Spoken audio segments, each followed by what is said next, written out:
रब्बी इश्रह ली सदरी व यस्सिर ली अमरी वहलुल उक़दतम मिन लिसानी यफ़क़हू क़ौली। बिस्मिल्लाहिर्रहमानिर्रहीम। अस्सलामु अलैकुम बच्चों। जी बच्चों, ये है आपका उर्दू का पीरियड। तो उर्दू का पीरियड के लिए सबको खुशामदीद।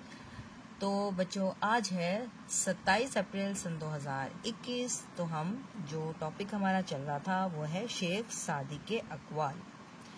तो कल आपने यकीनन अल्फाज के मायने लिख लिए होंगे, लेकिन मेरे पास किसी भी बच्चे ने काम नहीं भेजा। अल्फाज मायने मैंने आपको होमवर्क के लिए दिया था कि इसको अपनी कॉपीज पे लिख लीजिएगा। तो ठीक है, मुझे कल वाला काम भी भेजें और आज का काम भी। और आज हम करेंगे सवालात और आप खुलासा लिखेंगे खुद। ठीक है, मैं आपको डिक्टेट करवाऊंगी और आपने खुलासा लिखना है खुद। पहले हम ढूंढते हैं सवालात। ठीक है, तो जी बच्चों, कल आपने अल्फाज मायने लिखे होंगे तो उसका इंडेक्स भी आपने तैयार कर लिया होगा। तो आज आपने इंडेक्स में लिखने हैं सवालात। तो आपने किस तरह पेज मेंटेन करना है जी? आज है जी मंगल 27 अप्रैल सन 2021 और आपने कॉर्नर पे लिखा जमात का काम। सबक नंबर हमारा है जी 7, जो कि आपने यकीनन कल भी लिख लिया होगा। उन्वान है जी शेख सादी के अक़वाल और सवालों के जवाबात। तो पहला सवाल है, शेख सादी का असल नाम क्या था? शेख सादी का असल नाम क्या था? आइए हम किताब में ढूंढते हैं कहाँ है इसका जवाब। जी देखिए 6th क्लास, शेख सादी का असल नाम शरफुद्दीन था। तो आपने इतना ही जवाब इसका लिखना है। तो आप कैसे लिखेंगे? शेख सादी का असल नाम शरफुद्दीन था। ठीक है, अब हम देखते हैं सवाल नंबर 2 क्या है। सवाल नंबर 2 है, शेख सादी को किस लक़ब से याद किया जाता है? शेख सादी को किस लक़ब से याद किया जाता है? और कल मैंने बताया कि लक़ब क्या होता है। लक़ब क्या होता है? किसी की कोई क्वालिटी किसी के अंदर हो तो वो उसी क्वालिटी के नाम से, उसी सिफ्त के नाम से जो मशहूर हो जाए वो क्या होता है? वो लक़ब कहलाता है। आइए इसका जवाब किताब में देखते हैं।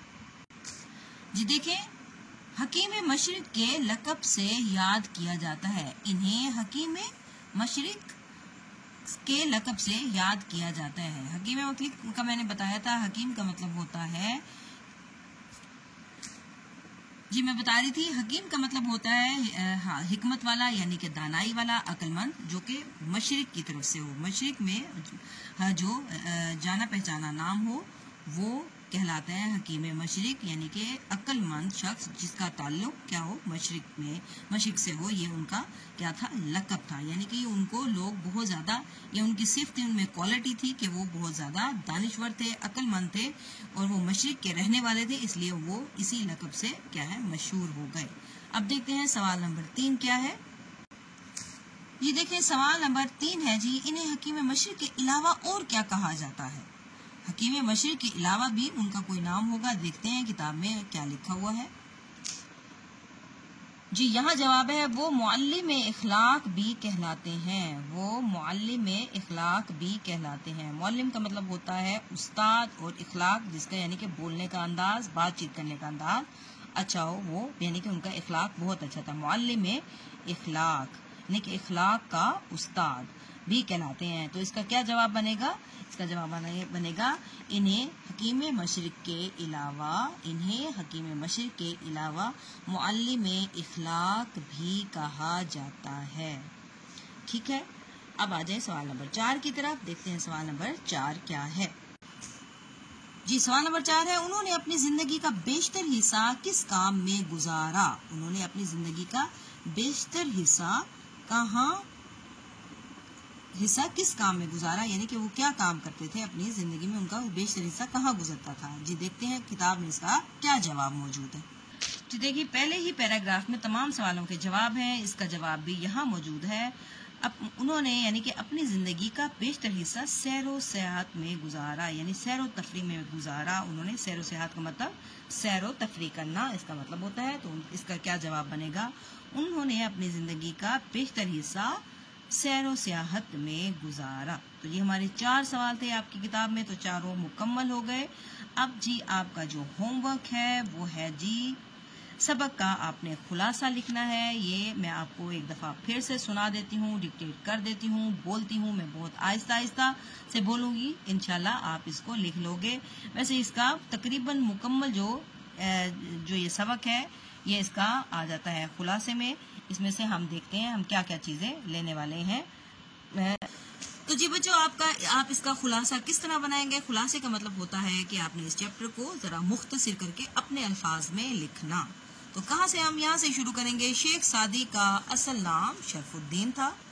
پھر کیا ہے، انہیں حکیم مشرق بھی کہا جاتا ہے، یا ان کا لقب حکیم مشرق تھا، اور ان کو معلم اخلاق بھی کہا جاتا تھا. ٹھیک ہے. اس کے بعد ہے آپ نے لکھ دینا ہے انہوں نے اپنی زندگی کا بیشتر حصہ سیر و سیاحت میں گزارا. ٹھیک ہے. آپ یہ بھی لکھ سکتے ہیں وہ ایران میں پیدا ہوئے، ایران کے شہر شیراز میں پیدا ہوئے، اور انہوں نے زندگی کا بیشتر حصہ سیر و سیاحت میں گزارا. یہاں تک آپ نے یہ تقریباً اسی طرح ہی لکھ دینا ہے. پھر آپ ذکر کر دیں ان کی جو شاعری کی کتابیں ہیں. شاعری کی کتابوں میں آپ کیسے لکھو گے؟ بوستان آپ کی شاعری کی کتاب ہے، جبکہ گلستان میں نثر کی شکل میں حکایات موجود ہیں، یعنی کہ انہوں نے ان کی جو نثر ہے وہ کیا ہے، وہ ہے گلستان. ٹھیک ہے. اب پھر اس کے بعد لکھیں گے دنیا کی بڑی زبانوں میں اس کتاب کے ترجمے ہو چکے ہیں. یہ خاص بات آپ نے یہاں پہ لکھ دینی ہے. یہاں پہ لکھا ہوا ہے نا تقریباً بڑی زبانوں میں ان کے تراجم ہو چکے ہیں. تراجم ترجمے کی جمع ہے. تو آپ اسی طرح بھی لکھ سکتے ہیں، یا یہ بھی لکھ سکتے ہیں کہ ان کے جو دنیا میں ان کی زبانوں جو مختلف زبانوں میں ان کی کتاب کے ترجمے ہو چکے ہیں. پھر ہے جی حکمت و دانش سے بھرپور ان کے کچھ اقوال درج ذیل ہیں. یہاں پر ان کے اقوال لکھے ہوئے ہیں، یہ دیکھیں یہ موجود ہیں یہاں پہ تمام اقوال. ان کو بھی تھوڑا سا مختصر کر کے آپ بتا سکتے ہو، یا کچھ چھوڑ کے چند ایک آپ بتا سکتے ہو. مکمل لکھنے کی ضرورت نہیں ہے. جو چھوٹے چھوٹے اقوال ہیں وہ 3 سے 4 یا 5 سے 6 میں بول دیتی ہوں کچھ نہ کچھ. دیکھیں اس طرح آپ ان کے اقوال لکھ دیں. بہت ہی مختصر سا ترجمہ آپ کا جو خلاصہ بن جائے گا. اب ہم لکھیں گے دنیا کا مال زندگی کے آرام اور سکون کے لیے ہے، نہ کہ زندگی، یعنی کہ جو زندگی کا مال اور زندگی جو ہے دنیا کا جو مال ہے وہ زندگی کے آرام و سکون کے لیے ہے، نہ کہ زندگی مال جمع کرنے کے لیے. ٹھیک.